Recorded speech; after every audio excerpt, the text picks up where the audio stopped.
Is there a location that you feel really relaxed in as soon as you get there? Like, you don't need to do anything, you just turn up and you're relaxed. It could be somewhere in your house or a bigger place, like a town, a village on holiday, something like that. So, this, where I'm sat, is my book nook. It's in my bedroom, it's in a corner of my bedroom. I've got a shelf of like the books that I'm currently reading, planning to read, so like my reading order. They're up there. I've got a lamp. I have candles. I have essential oil diffuser. I've got some cute things around me. I've got a comfy chair. Chair has blankets. There is a footstool, which I'm not going to show you because I'll make you feel seasick, tilting the camera. And this was my request from my family for my birthday and Christmas. I've got a December birthday, so it was sort of my mixed presents in December last year.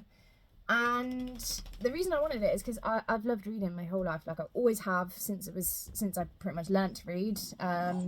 Even before then, like my mum, her reading to me was one of my favourite memories.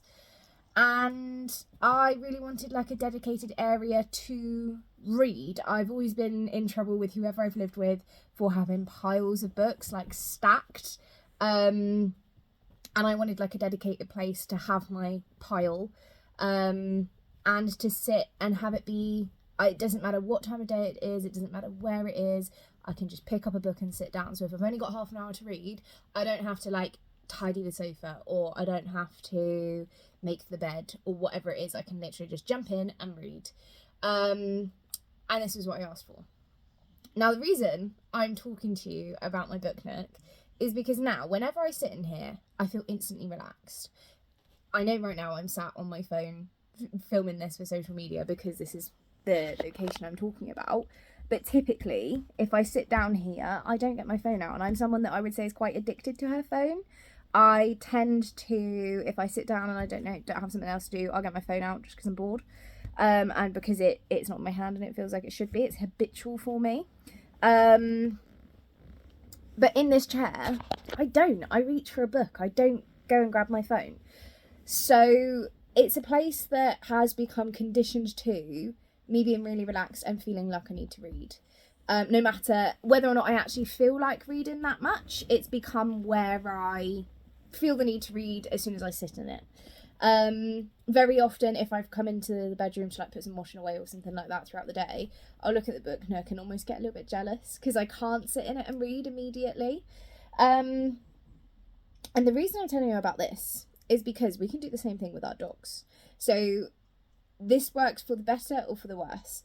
So if you have a dog that upon arriving at the vets is like, I don't want to be here, bad stuff happens here, bad stuff always happens here, then we can turn that around by going to the vets when nothing bad is going to happen. And yes, sometimes bad stuff will happen there, but if that's 1 out of 100, then the odds are in the favour of the dog turning up and actually expecting to have a good time.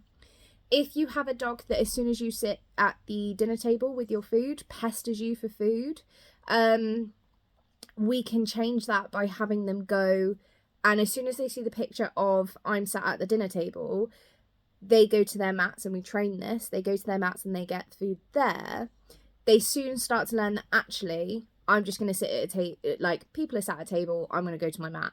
Pumba does this really nicely. It doesn't matter where you go. If you take him to a restaurant, if you take him to a cafe, if I go to my grandparents, if we're sat at the table, he will go and sit down somewhere nearby, but he won't sit and pester for food right by the table. And we can really make a point of helping our dogs feel better in certain locations. So if you want a specific behaviour from your dog in your bedroom, so for example, in our bedroom, the dogs are allowed in here, but they're not allowed to play in here. It's not a play space. I don't want them launching themselves around, being all stupid, jumping all over the bed, things like that. It's a place where you can come in and sleep, no toys. They are allowed to bring chews, but they're not allowed to play with toys or with each other. It's a place that they just come in and they hang out if they want to. They are allowed to play in our kitchen and in our garden and sometimes in our living room.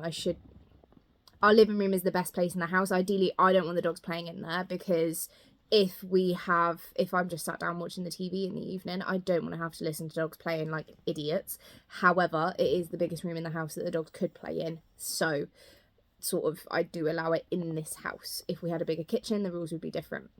And you can really curate a good expectation of your dog entering an environment and going, okay, I do this. So this also works if your dog sees dogs and gets super, super excited about the presence of other dogs. That dog has learned dogs equals play.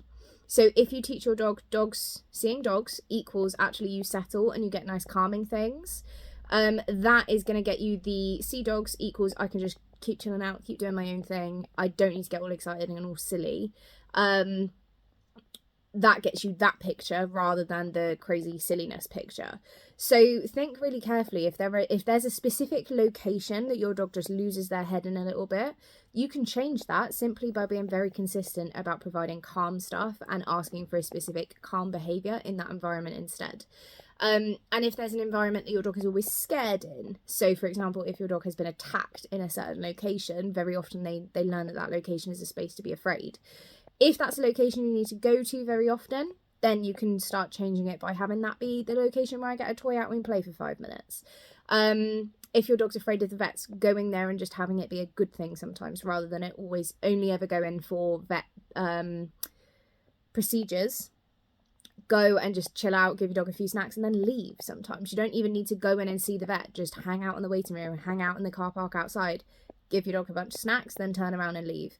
Things like that. So really, really think about if there are locations that your dog worries about, or you get the wrong emotional response, like your dog's high and you want them low, or your dog's low and you want them high.